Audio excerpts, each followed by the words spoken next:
Okay?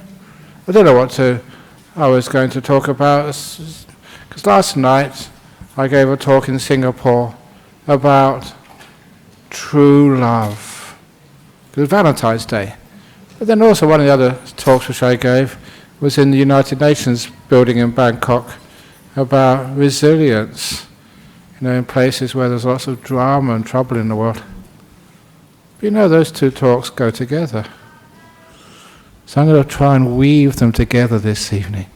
What is the connection between resilience and Valentine's Day? Real true love. So anyway, that a lot of times, why do people celebrate Valentine's Day? Why are they looking for some love and acceptance in life? Why are they looking for a partner or true love? Do they really know what true love is? And if you understand what true love is, I think you'll be incredibly resilient, because the two go together. Little things, an example. I was just meditating the end, and there's this beautiful sound of a little kid. Did you hear that? Oh, it's just so nice, it's so sonorous. I was like, no, shouldn't allow kids in here, too noisy. I was meditating, I was about to get in line, and this kid comes over. Now that's not resilience. Allowing yourself to be disturbed is true love. Loving this moment, learning how to respect it, learning how to be with it, learning how to see its beauty, just learning, instead of rejecting things, embracing things. Instead of all this, it shouldn't be this way. This is our world. What do you expect?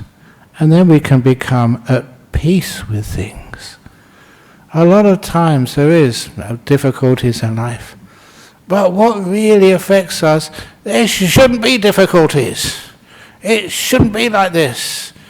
I know, I just spent so much time just developing our relationship, it shouldn't be like this. Now, we call this suffering, we call this like double suffering. Or you're depressed. I don't want to be depressed. No. If you have someone, if you're feeling depressed, enjoy it. Because when you're depressed, you don't have to go to work. You can sleep in late. You can indulge in all these things which you don't usually allow yourself, because you're depressed. Just a few weeks ago, when I was teaching in the Armadale group, there was this one guy, and he asked a question about how to overcome depression in Buddhism, and then I told him these things. I said, and also when you're depressed, you can eat whatever you like. And he was laughing all over his face, because that day, because he was depressed, he ate so much ice cream, which he wouldn't usually allow himself. But, oh, Dad, you're depressed. Come and have another scoop of ice cream. And he did that. There's lots of benefits when you get depressed. Now you can see what I'm saying here. You're learning how to find true love, even with depression. Sickness. You're being with it. You're not judging it. You're seeing parts of it which you never knew existed. It's one of the things, this, what do you do when you're sick? You go see a doctor, like I did once when I went to see this doctor years ago. I felt terrible, and I was in the doctor's surgery waiting to be seen, and then one of my friends, I used to go to this prison to teach meditation, and there was a prison officer. He came in there, he took one look at me, he said, Ajahn Brahm, what are you doing in here? I thought you were a meditator, you lived a good lifestyle, and you're sick. I felt so guilty, as if he caught me in a pub or a nightclub, and I'm a monk. Monks aren't supposed to get sick. But whenever these things happen, interesting things happen, I always make use of it. And so, if that's me, feeling that, that I'm in the wrong place, I'm terrible, I'm hopeless, I've done something wrong, that I'm sick today. Imagine how other people feel when you're sick. Do you feel guilty about being sick? Do you feel, I've done something wrong, or the world's done something wrong to me, it's awful, I'm sick? If you do, you don't understand sickness, you haven't got true love for sickness. So what true love to sickness is, you go to see your doctor. There's something right with me, I'm sick again, doctor. Can you do that?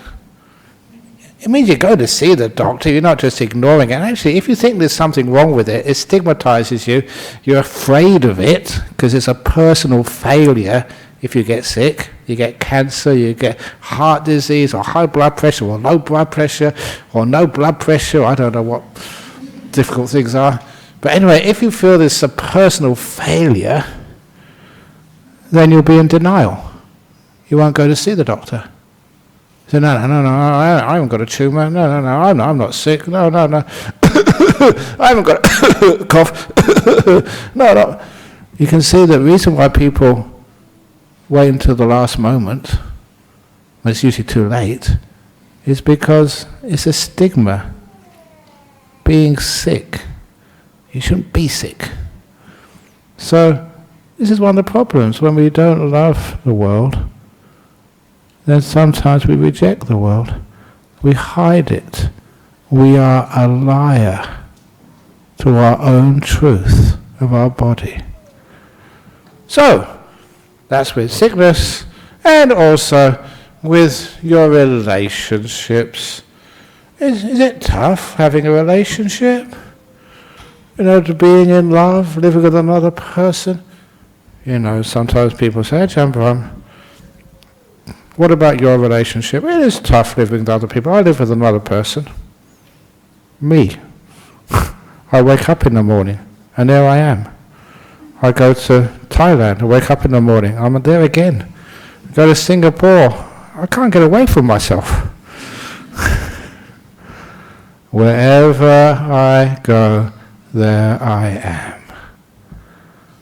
But one of the things which I do, and this is a great way of understanding and making peace with yourself, having some true love with someone you can never escape from, yourself.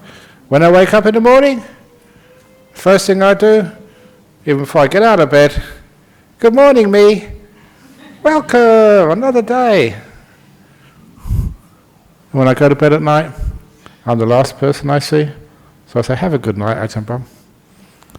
I'm kind to myself. Even if no one else will be kind to me, I am. Sometimes I give lots of talks, sometimes lots of jokes, sometimes bad jokes. And when I say them, people don't laugh. And I don't get upset or miserable or depressed. I just realize that some people aren't advanced enough to understand my humour.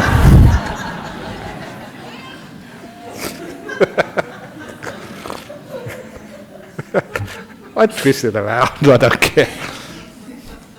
But,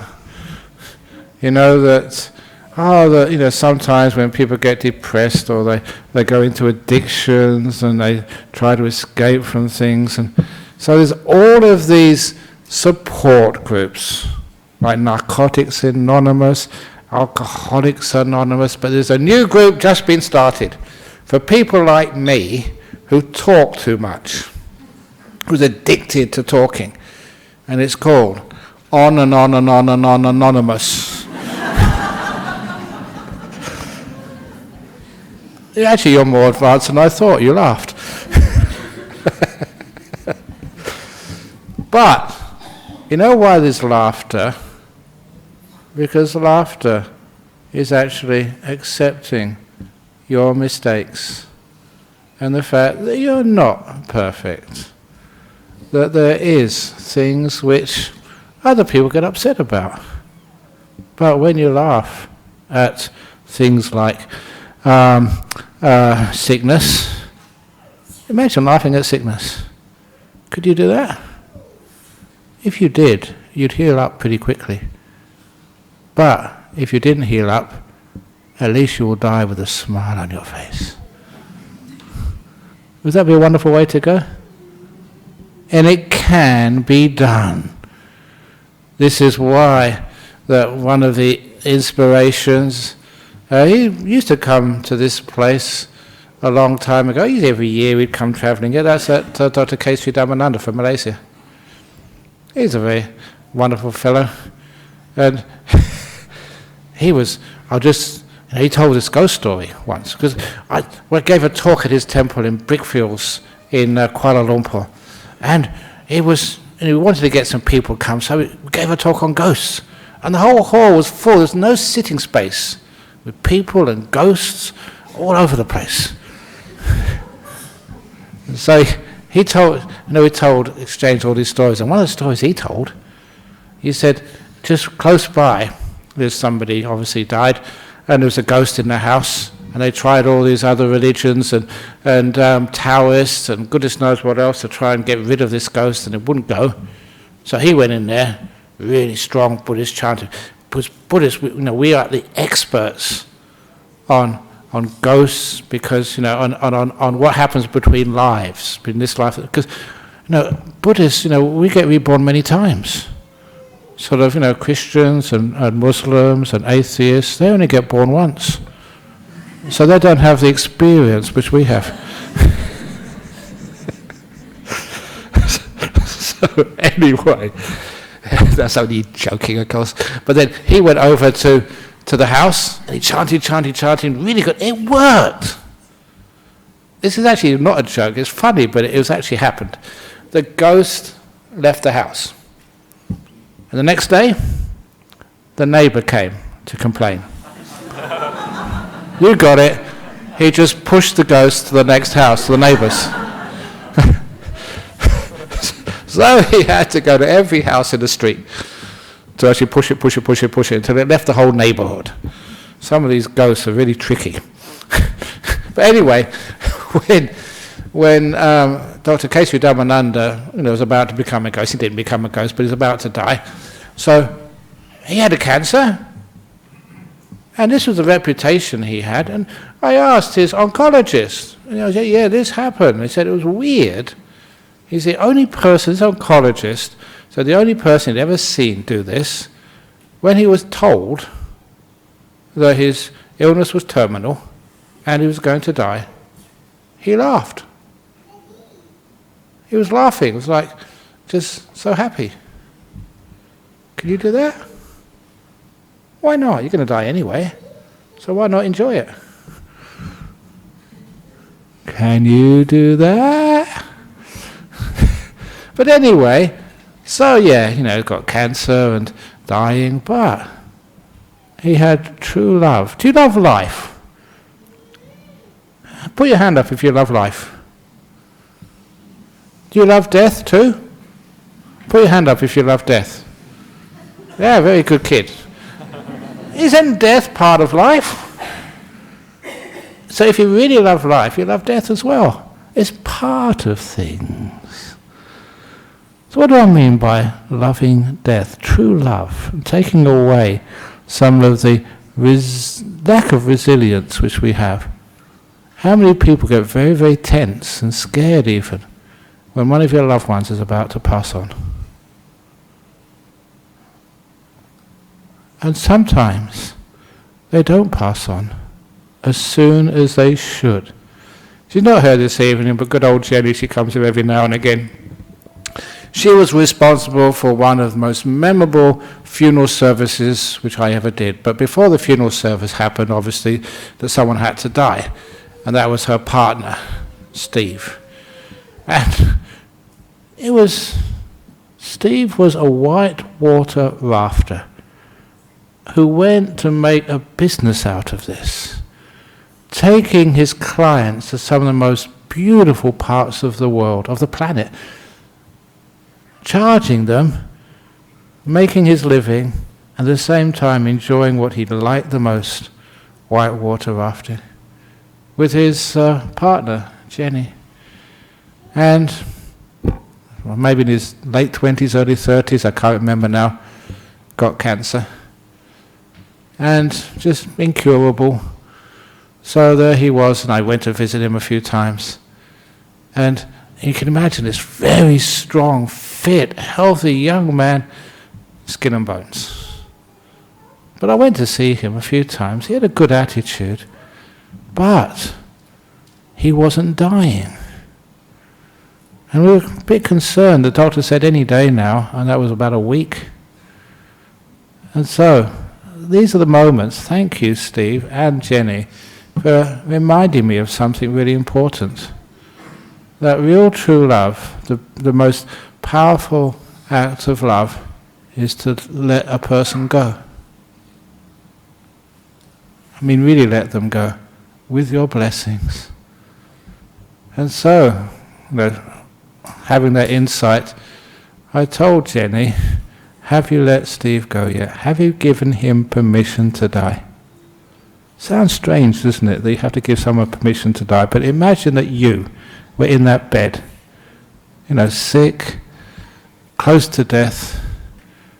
The last thing you'd want to do, it's just deep in your subconscious if you like, is to hurt the people you love the most.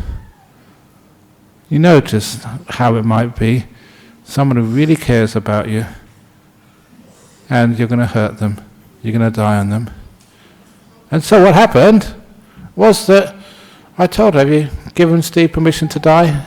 And it's one of these years ago, but I always remember this very clearly. She jumped on the bed, and her husband, the love of her life, she put her hands around him, but so gently, because he was so brittle, and very kindly looked in his eyes, and said to him, Steve, I give you permission to go. It's okay to die. You can go with my love. And that night he passed away. That was all that he was waiting for. You can see the blockage. I can't actually be. And be in this process.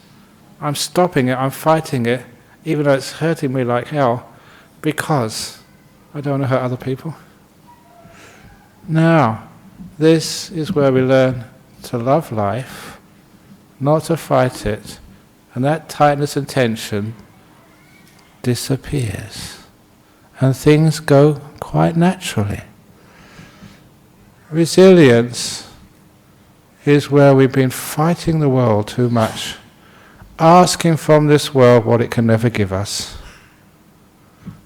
And so it's not true love, it's romantic love, it's fantasy love, it's love which doesn't really exist in this world, but we hope it does. But the real love, the true love, is much more powerful and much more beautiful. And what it means is, because we're fighting life, the string similarly, I mentioned it just a little bit earlier in the meditation, the piano string or the guitar string, when it's really stretched tight, things fall, there's impingements, unexpected things happen. We're stretched so tight that something touches it, ping! And it makes a loud noise. There was this girl who really sort of fancied me, and maybe just, that's a word in English, she really wanted to go out with me. And so I actually visited her, and just her father collected this ancient pottery, Roman pottery. And he was obviously very wealthy. And he gave me this, he said, have a look at this. It was like a vase. And he said, oh, this is about 2,000 years old. It's worth a few $1 million. Why did he say that? And I couldn't give it back to him as soon as I could. And that fear there, because it was so brittle. And I was afraid. And because I was afraid of things breaking, I was very lucky I didn't drop it and pass it on quickly. The fear of things breaking makes the chance of breaking more likely. The fear of getting a disease, of breaking, makes that break more likely. So the kindness and the love, where we can let things be, means we're not so tight, not so tense, out of fear. What might happen in the future? What happened to us in the past? Stretching us like a tight string. But when we're loose, something hits that string. There's no tightness, there's no stress. It doesn't make any noise. That's what we call resilience. We can be so peaceful, so positive, that life's, whatever happens to us, does not affect us like others. So saying that beautiful kid outside, I thought it was very nice what they were doing. Somebody coughs in the meditation. Oh, that's so wonderful that they've relieved some of the pressure in their throat. When you start to love life as it is, it's not being irresponsible. It's actually improving our life. True love. Accepting yourself as you are. Who are you? And that sometimes, I have many different roles in life, many different hats, but who is the real Ajahn Brahm? And I don't know. You want to let me know who I am?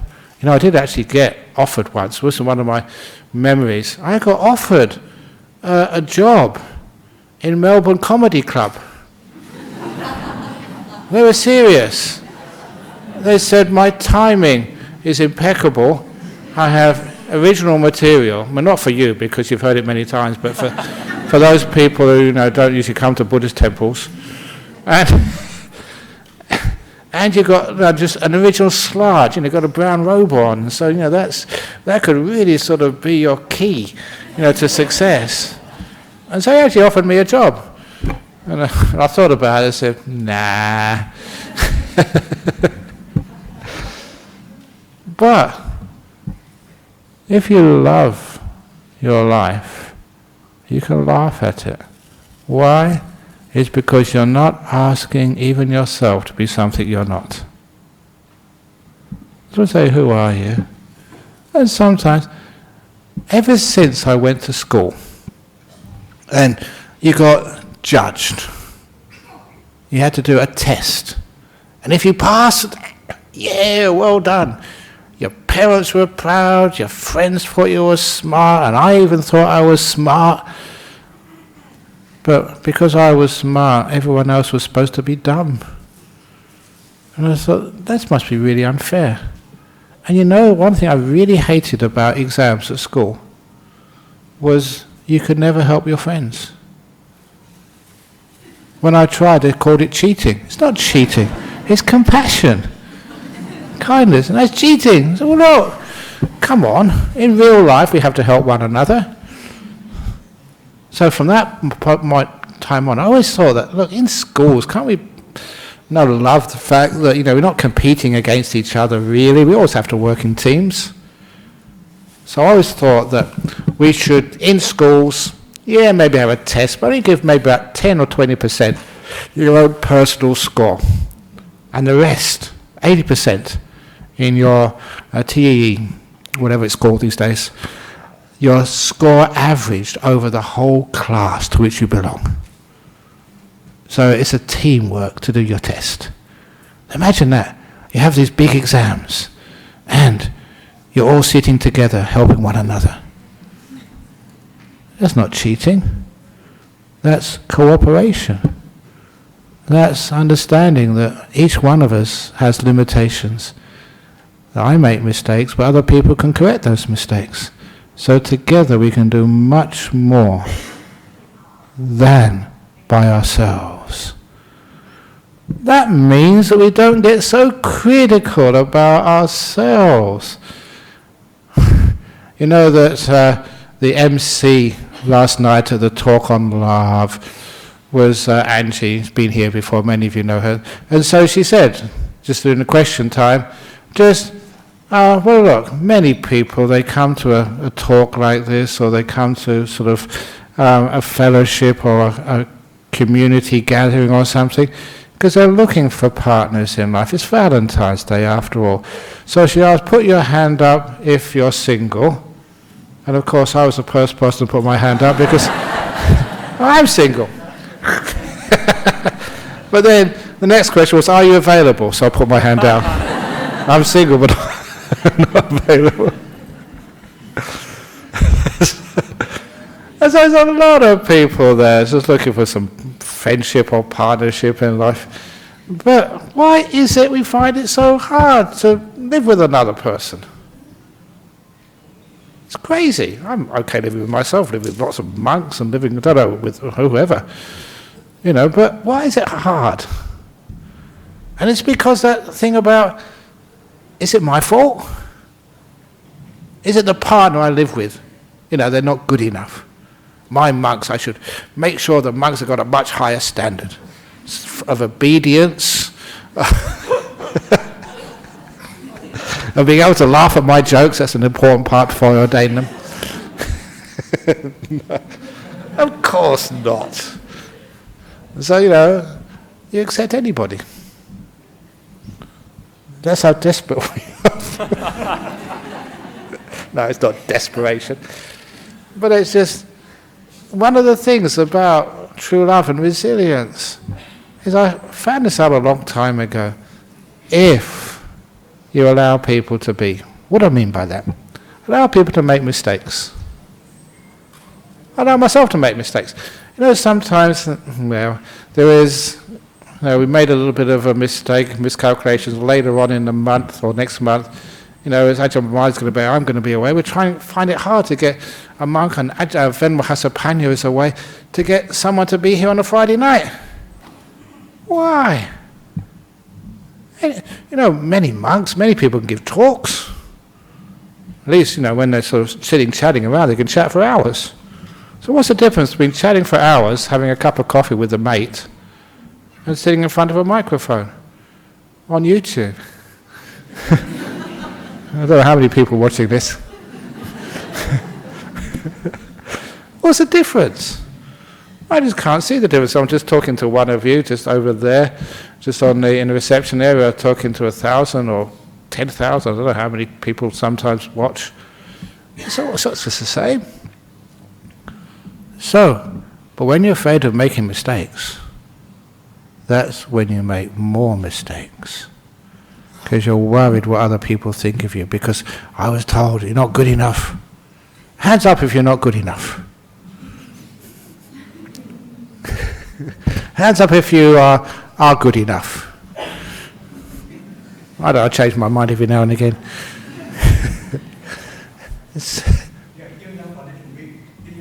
Yeah, they have to wait. No, because this is the lions. I'm a lion tamer.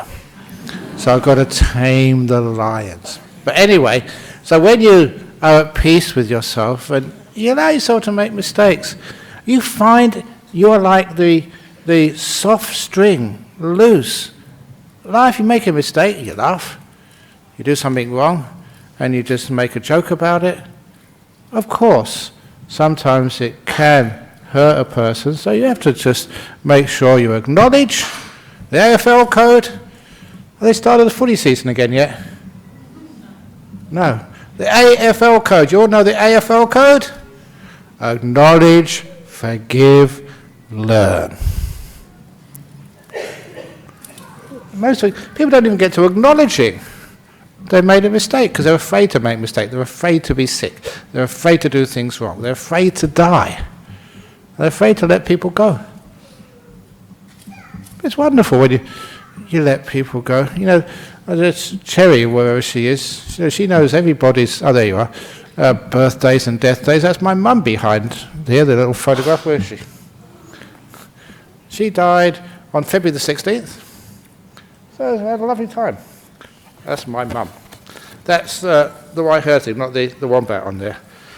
That's a wombat in there, by the way. That's okay. But anyway, so No, it's okay. Look, they're talking about pointing your feet at the Buddha, but if you put it that way, you're pointing at someone. There's Buddhas all over this place. So whichever way you point your feet, you're going to point them somewhere. So I give you dispensation. Please come on, point them. Point. Come. It's okay. This is a great example. It's okay to make mistakes. No, it's wonderful. Great. Come on, point them. But it's even worse. Thank you. It's even worse being disrespectful to the monk. So I said it's really important. I like obedience. It's the reason you're doing that. So it's not out of disrespect because you've got sore legs. Compassion is really important. So anyway, kindness. This is, now you see, that's how you get people not to point their legs, because out of kindness then you don't want to anymore. Yeah, it's okay, whatever. Anyway. So this is where we learn just resilience and also kindness and love. People will make mistakes. People do things wrong. And your partner, Valentine's Day, you find somebody, and what happens? You're always so tough on them, judging them. What was that case? They gave a talk over in Kuala Lumpur again. Oh, it's Kuala Lumpur again. And it was in a university, and one of the lecturers, question time, hand up and said, I caught my husband lying to me this morning. Real lie. I can't trust him anymore. What should I do? Should I get divorced? Because, with a relationship, trust is really important. So I said to her, how long have you been married? She said, about 3 years now.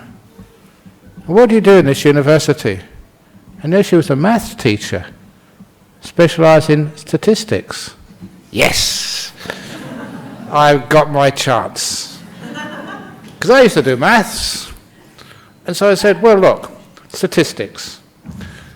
Married for 3 years, let's say 1,000 days, roughly. 1,000 days you've been married, and maybe, in a marriage, relationship, maybe on average over the whole year, maybe 10 things every day. That's quite conservative. 10 things you say to somebody which could be right, which could be wrong. So since you've been married, 10,000 statements your husband has made to you. Now he's lied for the first time. So according to probability theory, the next time he opens his mouth, there's a 10,000 to 1 chance he's telling the truth. What do you mean that's not trustworthy? If we could find a politician 10,000 to 1 times, I'd elect him as Prime Minister, wouldn't you? But why is it we focus on the faults? And we make mistakes as well. So one of the things is, if we stop focusing on the faults and actually just understand that sometimes people do say the wrong things. Why do people lie? It's because they're afraid of telling the truth. They feel that they made a mistake and I can't tell anybody. One of the reasons why, if you are in a relationship, really committed relationship, for goodness sake, let people know they can make mistakes. Let your partner know she doesn't need to be perfect. Because you're not perfect. Otherwise you wouldn't be a match. Imagine living with someone who's really perfect. That would drive you insane. But they're good enough. Because they're good enough. Because we're not afraid of making mistakes. We love life, mistakes are real. And so because we love life, they're real, it does mean that we can love ourselves. We're imperfect. Your partner's imperfect. Life is imperfect, which is why it makes it beautiful.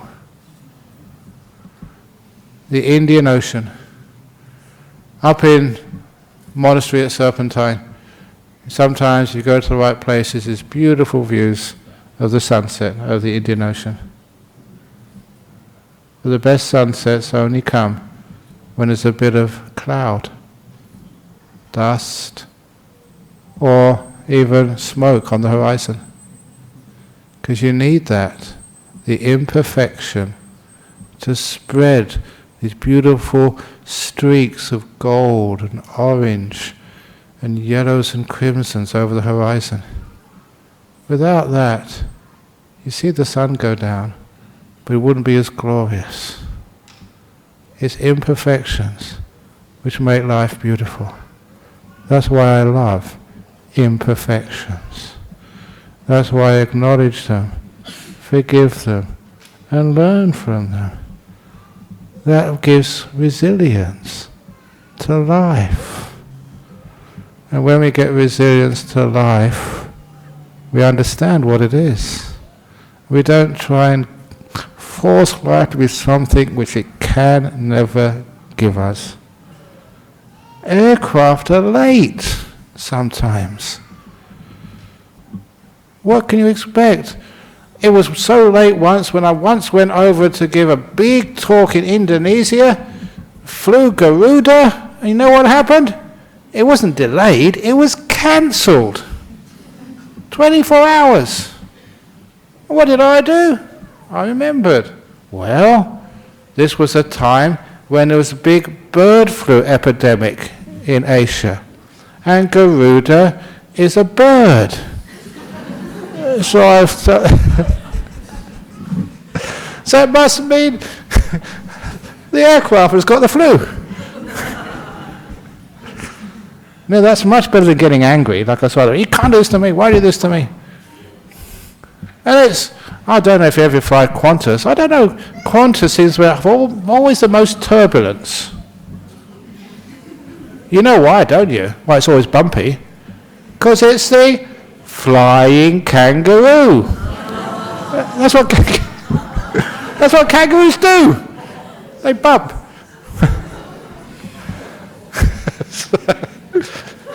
Oh, well, okay, you know, just...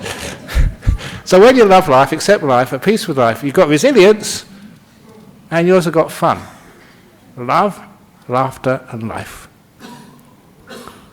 Because, you know, the only people I've ever seen which don't laugh, even when I tell them some incredibly funny jokes, and they refuse to laugh. You know who those people are? Dead people. They're in their box, and they just sit there. So, remember that.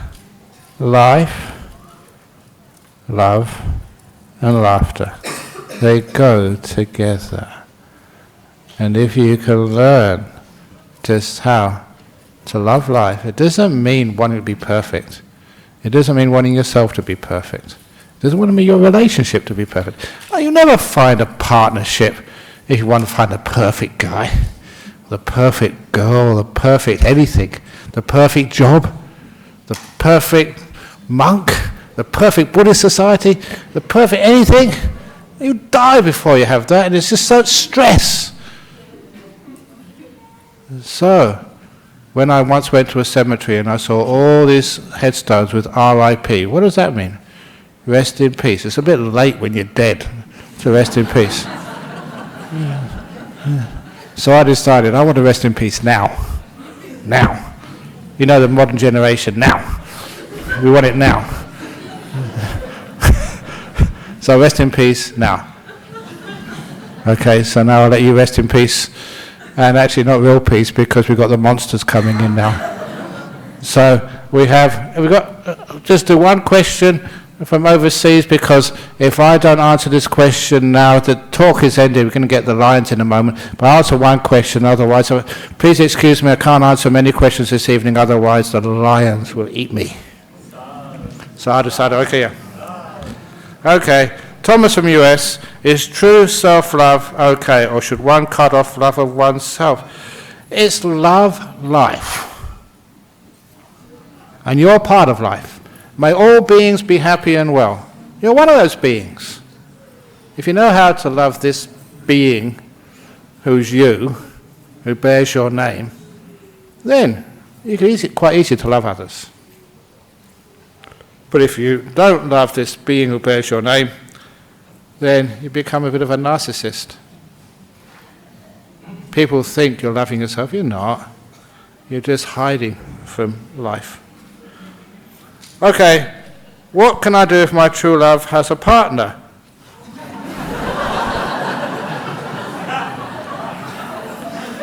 Of course, if you understand self-love, your true love is yourself, and you, yourself, has a partner, so it's all okay. I'll do just a quick one for the last one before it is.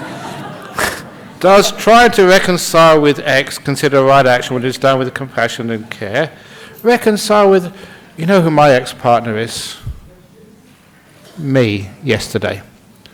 I was with me all day yesterday. Where was I? In Singapore yesterday. So, reconcile with yourself first of all. Have you got a good relationship with yourself? Have you divorced yourself? Have you separated from yourself?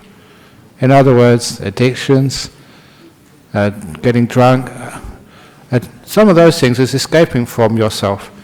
So you have yourself now and your ex-self.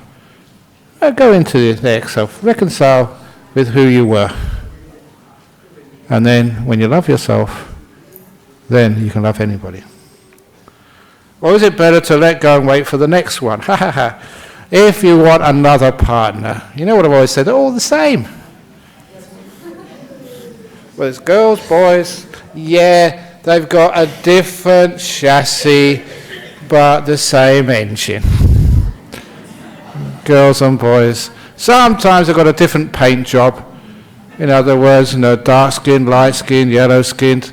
Sometimes they've got stretched, like big guys or small ones, fat ones, skinny ones, cars, whatever, they're just pretty much the same. In other words, I can't resist this little anecdote because you know the story of the 1,000-petal lotus, and on the outside it's really, when they're closed at night, lotus closed at night, it's dirty, it's rough, it takes all the dust, and no one would ever think that inside that lotus, when it's all closed up, there's the most beautiful, wonderful, fragrant of petals inside. It needs to be opened up. And that's each one of you and me. So because of life, we've closed up. And we look at ourselves and think, how can anything beautiful be inside this? Rough, serrated, wounded, dirty, bruised, damaged. But you know, when inside every lotus is the most beautiful, fragrant of petals. Inside of every human being, especially you and your ex, there's these beautiful, wonderful petals. If you can see that, how do you get to that? You have to have the light and warmth of the sun, mindfulness and kindness, what we teach here, mindfulness and kindness, and then you open up. And you wouldn't believe how gorgeous you are inside. How hot. Or how cool. I can't understand which one to use. Because some people say, if you're really beautiful, you're hot. But if you dress well, you're cool. So anyway, whatever. Anyway, you're beautiful. Thank you. Okay, so sadhu, sadhu, big one. Sadhu. You have to have 3 he's at the end of the sadhus. Okay, can we separate out of it because we got the lines coming in. It's pretty dangerous, so you've got to move around a bit. Ladies and gentlemen, I'd like to just offer a few words about what's going to happen tonight. What Eddie Cooper has told me. Eddie Cooper's the man standing in the middle of the door there. He's the gentleman who organises these things. One of our best members. So the significance of the line there is to really drive away evil spirits. Yeah. What evil spirits are they? Whiskey, gin, vodka? Johnny Walker. Johnny Walker. And it's also to bring good luck. But it's also like a cleansing ceremony. So it brings peace and it brings good fortune. Now, a lot of you might have received a little red packet. Some of you may have some contributions, some of you may not. It doesn't really matter. But the little red packet is really something that you can feed to the lions. And as you feed the lions, it's just something that brings goodwill to you and brings goodwill to the Buddhist center here too, because the Buddhist center will be the recipients of what they live in that. But the idea is to appreciate and thank the performers for their performance. But at the same time, to bring peace and happiness and good luck to us all. So, Eddie is not here at the last thing on the list. Is the most important thing in the line dance is to relax and have a lot of fun. So I would invite you all to enjoy the performance that we're going to see. So here come the lions. The monsters are coming. So, the lions roar. Roar. Where the lions gone? Yeah.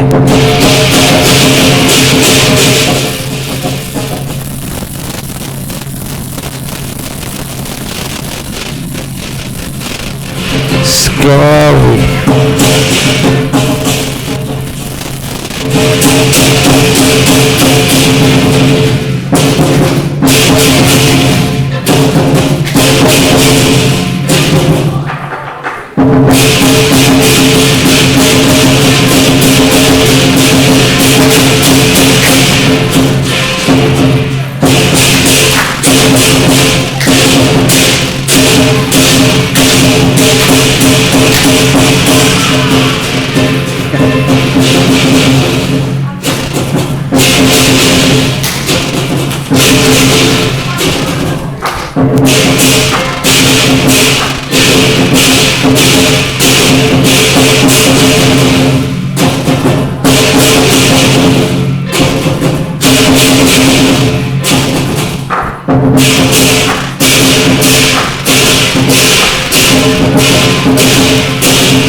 That's funny.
Very good line.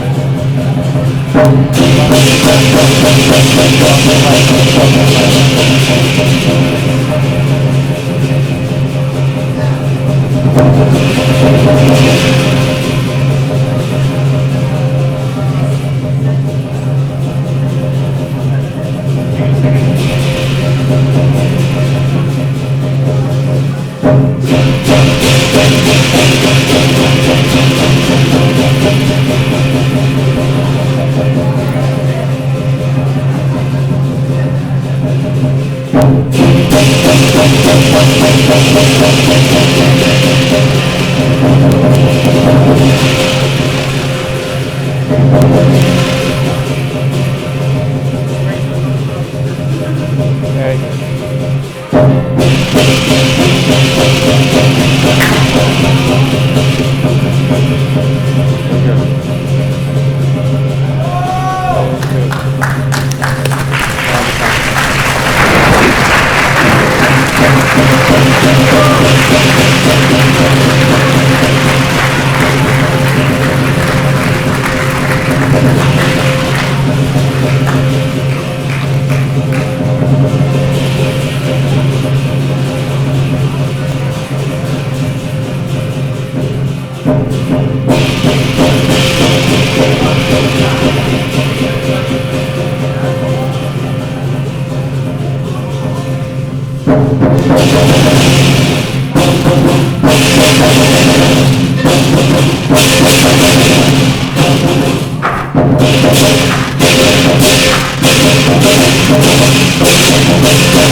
Okay, the lions were sick. They vomited up everything. So can someone come and clean up? Very good. No. They always donations, which they work so hard, and they volunteer their services here, and it all goes to the temple here, which is a beautiful act. So the lions, they do big projects, and we're very grateful.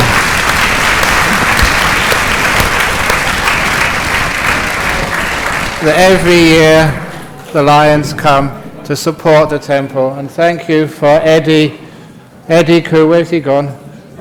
There he is, for arranging everything. Thank you, Eddie.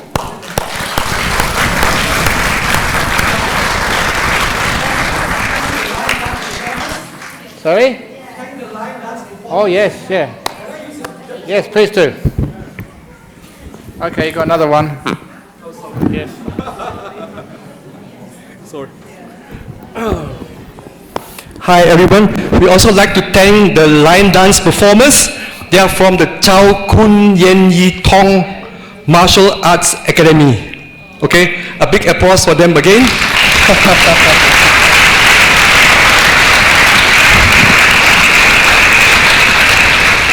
And thanks to the monks for attending, and also every one of you. Okay, yeah. And there's some drinks and tidbits near the kitchen side for everyone. Okay. Thank you. And just to formally end, we can now, for those who wish to, can bow 3 times to Buddha Dhamma Sangha.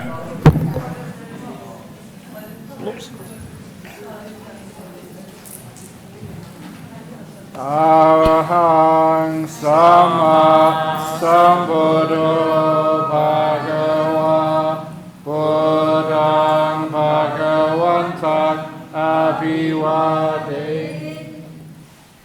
Suwakato Bhagavata Dhammo Dhammang Namasami Supatipano Bhagavato Sāvaka Sangho Sanghang Namami.